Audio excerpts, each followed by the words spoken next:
Servus und grüß euch zu Humaldo TV, dem einzigen mir bekannten österreichischen subkulturellen Internetvideoformat für Nerdzeug, Videogames, Gadgets, Rock und Metal. Folge 14, die letzte Folge des Jahres, aber dazu komme ich ein bisschen später noch genauer.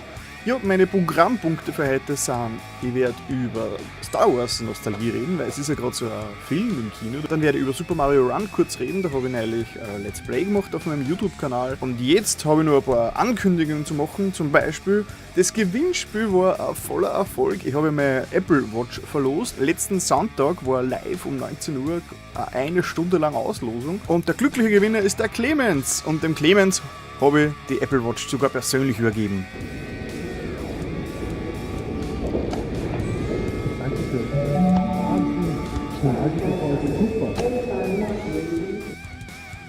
Ja, herzlichen Glückwunsch, Nummer Clemens. Wie ich es am Anfang schon angekündigt habe, es ist diese Humaldo TV-Folge jetzt, Nummer 14, ist die letzte 2016, weil ich mache Weihnachtspause. Über Weihnachten und Jahreswechsel möchte ich mich mit The Last Guardian beschäftigen und ein paar anderen Videoprojekten, die ich so vorhabe. Das heißt, es gibt erst die nächste Humaldo TV-Folge wieder am Donnerstag, den 5. Jänner zu sehen, hier auf dem Kanal, auf Humaldo YouTube-Kanal. Es wird diese Woche und nächste Woche keine Live-Folge geben, weil ja diese Woche am Sonntag ist Weihnachten und nächste Woche am Sonntag bin ich wahrscheinlich vor Silvester immer noch nicht so ganz fit. Aber es ist alles halb so schlimm, weil es gibt ein Ersatzprogramm. Ab 24. Dezember, also ab Weihnachten, habe ich ein Geschenk für euch. Ich werde jeden Tag ein neues Video hochladen, nämlich ich habe die Humecasts in Videoform gebracht. Mein Podcast, den ich vor 5 Jahren so circa gehabt habe und noch einen Haufen interessante Themen und Gäste gehabt habe. Ich werde alle 12 Folgen ab 24. Dezember täglich online stellen. Das geht sich genau aus, dass ich dann fertig bin, wenn es wieder eine neue Humaldo TV-Folge gibt.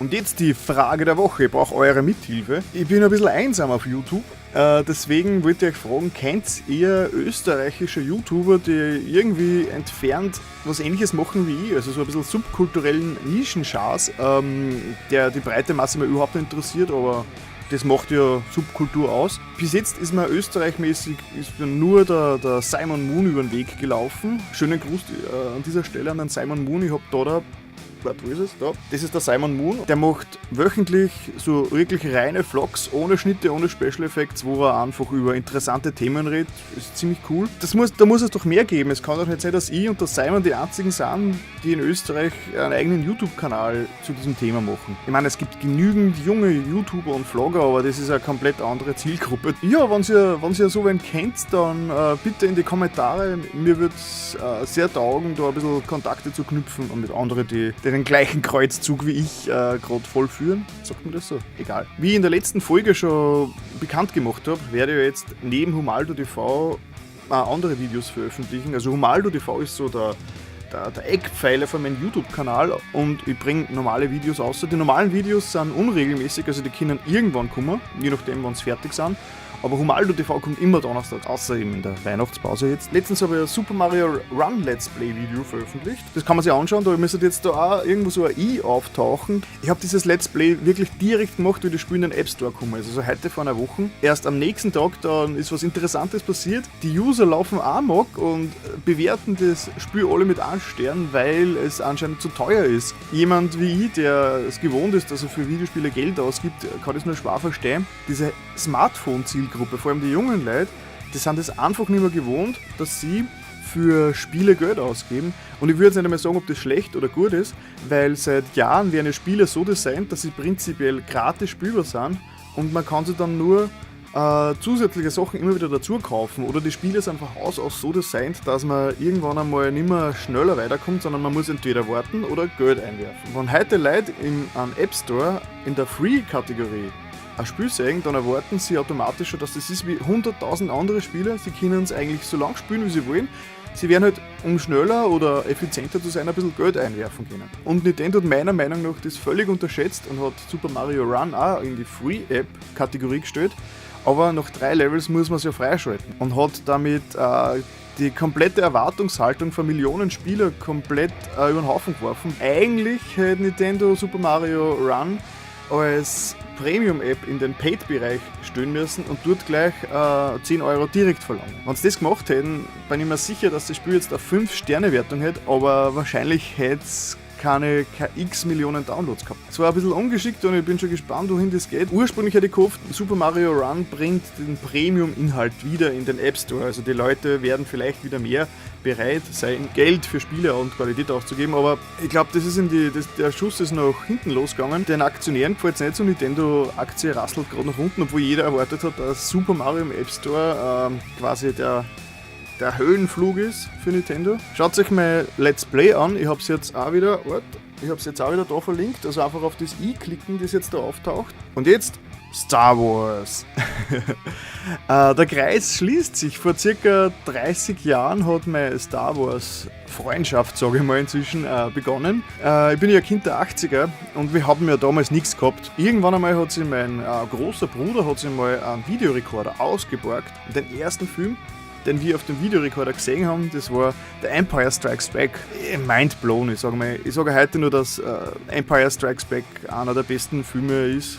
Zweifelsohne der beste Star Wars Film. Und wir haben sie den dann, glaube ich, gleich 3-mal hintereinander angeschaut und erstens einmal ein Videorekorder, oh mein Gott, und zweitens dann gleich Star Wars, das war Wahnsinn. Das war eigentlich Instant Love. Es hat damals kaum wer nur einen Videorekorder gehabt in meiner näheren Umgebung und ich war damals so ziemlich der Einzige, der überhaupt gewusst hat, was Star Wars ist. Und natürlich war das schon sehr cool, weil ich hab der ganzen Welt erzählt, oh mein Gott, ich hab den ärgsten Film gesehen, Star Wars so geil. Und keiner hat gewusst, von was ich rede. Und dann habe ich die Leute zu mir eingeladen, schau, müssen wir sie anschauen und so. Ich war halt ein richtiger Fanboy damals. Ich habe sogar eine kurze Zeit lang Zeiteinheiten in Star Wars bemessen. Das heißt, wenn ich nur 2 Stunden Zeit war, habe ich gesagt, das ist auch Star Wars, weil der Star Wars 2 Stunden dauert. Das heißt, ich habe mir gedacht, okay, jetzt muss ich 2 Stunden warten, dann kommt sie einmal Star Wars ausgehen. Und wie dann Star Wars Ende der 90er, diese neue Trilogie dann in die Kinos gekommen bin, dann war ich natürlich wieder voll aus dem Häuschen, weil jetzt war ich endlich schon so ein bisschen erwachsen. Und hab endlich ins Kino gehen können und mir Star Wars im Kino anschauen, wenn es rauskommt. Das war für mich damals so, oh mein Gott, ich habe damals den richtigen Release verpasst, ich muss das jetzt nachholen. Ich habe die Meisterleistung verbracht, dass ich mir Episode 1, also der Phantom Menace, dass ich mir das 6-mal im Kino angeschaut habe. Ich habe gehofft, wird irgendwann einmal besser. Ich bin, glaube ich, für die 6-mal anschauen, bin ich, glaube ich, 4-mal eingeschlafen, vor allem in der Schlussszene, weil die wirklich sau langweilig ist. Ja, hat nicht viel geholfen und Episode 2 und 3 habe ich dann, glaube ich, im Kino noch einmal gesehen und inzwischen auf DVD oder Blu-ray, ich glaube insgesamt 3-mal. Natürlich als Fan der klassischen Trilogie hat man sich dann super drauf gefreut, dass jetzt dann die Episode 7 angekündigt und rausgekommen ist dann letztes Jahr, der Force Awakens. Über den will ich jetzt gar nicht viel sagen, außer dass er mir ganz gut gefallen hat. Und letzte Woche ist dann das erste Star Wars Spin-Off rausgekommen, nämlich Rouge One. Da geht es ums Schminken. Dann habe ich mir eigentlich im Kino geschaut und habe da einen kleinen Einspieler vorbereitet. Ich bin jetzt in der Millennium City vor der Kinowelt Russerei und schauen wir jetzt den Star Wars Rogue One an, also die Star Wars Story. Bin schon sehr gespannt, ich habe mich kaum informiert. Geht schon los!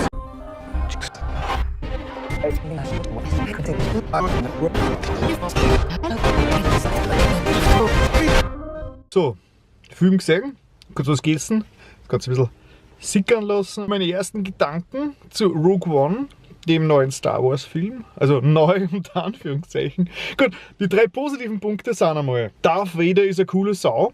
Die Retro-Produktion ist ziemlich geil, also es schaut wirklich aus, als wäre das wirklich kurz vor dem ersten Star Wars damals 1977 Draht waren, also es schaut wirklich genauso aus wie der erste Teil. Die Vorgeschichte und die ganze Anknüpfung an A New Hope, also dem ersten Star Wars Teil damals, ist ziemlich gut gelungen, finde ich. Also die negativen Dinge, die ich jetzt einmal sagen muss, die CGI, also die computergenerierten Gesichter, die sind, so weit sind wir noch nicht, die sind immer noch nicht lebensecht. Ich habe mir die Hälfte Zeit gedacht, bin ich da in einem Videospiel? Und drittens, der Hannibal hat niemanden gegessen. Ja, mehr will ich dazu eigentlich gar nicht sagen. Erstens mal will ich spoilerfrei halten, weil das Ganze noch recht frisch ist und viele Leute haben noch gar nicht gesehen haben. Und zweitens habe ich ja nur gar kein Fazit.